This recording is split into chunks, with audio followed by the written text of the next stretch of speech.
Hi hello welcome to our channel. నేను మీ journalist Sai. Telangana రాజకీయాల్లో కొన్ని రోజులుగా కవిత గురించి ఎక్కువగా వినిపిస్తుంది. పార్టీ నుంచి వెలివేయబడ్డ ఆమె మేనబావ కజిన్పై తీవ్ర ఆరోపణలు చేస్తూ బీఆర్ఎస్ పార్టీని వీడారు కవిత. కేసీఆర్ నాకు మెంటర్, ఆయన ఆదర్శంతోనే పనిచేస్తా, ఆయనకి ఎప్పుడు రుణపడి ఉంటా అంటూ చెప్పి పార్టీ నుంచి బయటకు వచ్చిన కవిత సొంత పార్టీ పెడతానని ప్రకటించారు.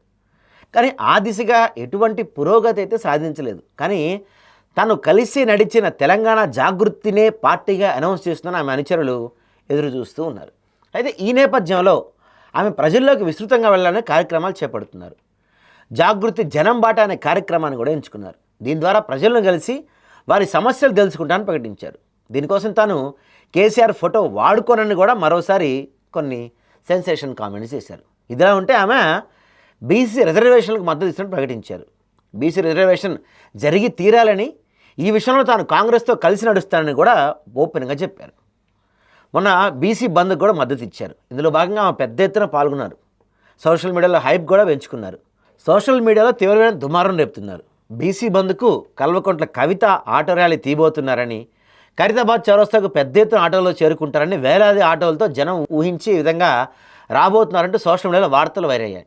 పెద్ద ఎత్తున వైరల్ అయ్యాయండి. అప్పట్లో ఆమె కూడా ఆటో ర్యాలీ నిర్వహించి ఖైరతాబాద్ చౌరస్తాలో మానవహారం ఏర్పాటు చేశారు.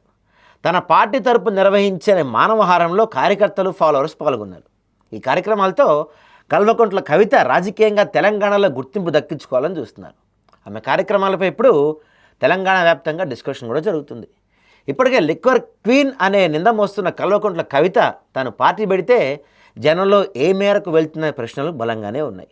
అయితే కొందరు మాత్రం ఆమె పార్టీ పెట్టదు, చివరికి మళ్ళీ బీఆర్ఎస్ గూటిగా చేరుతుందని అంటున్నారు. ఇలాంటి కార్యక్రమాలతో తన ఫాలోవర్స్ను పెంచుకోవాలని వ్యూహాలు రచిస్తుందని ఆమె వ్యతిరేకులు చెప్పుకుంటున్నారు. ఏది ఏమైనా ఆమె కార్యక్రమాల పట్ల ప్రజలు ఎక్కువగా ఇంట్రెస్ట్ చూపడం లేదని తెలుస్తుంది. ఖైరతాబాద్లో పెద్ద ఎత్తున మానవహారం అన్నారు, కానీ అది పెద్దగా సక్సెస్ కాలేదు. పైగా తన కొడుకును కూడా ఇందులో పాల్గొనేలా చేసి తన వైపు అటెన్షన్ తిప్పుకోవటంలో మాత్రం కొంచెం సక్సెస్ అయ్యారు తప్పించి పెద్దగా ఏదో కవితకి పేరు వచ్చేసి లక్షల కొద్ది జనం వచ్చేసి ఖైరతాబాద్ దగ్గర ఆటోలతో పెద్ద హడావిడి అయిపోయి ఏదో అయిపోద్ది అనుకున్నారు. అది మాత్రం సక్సెస్ కాలేదు.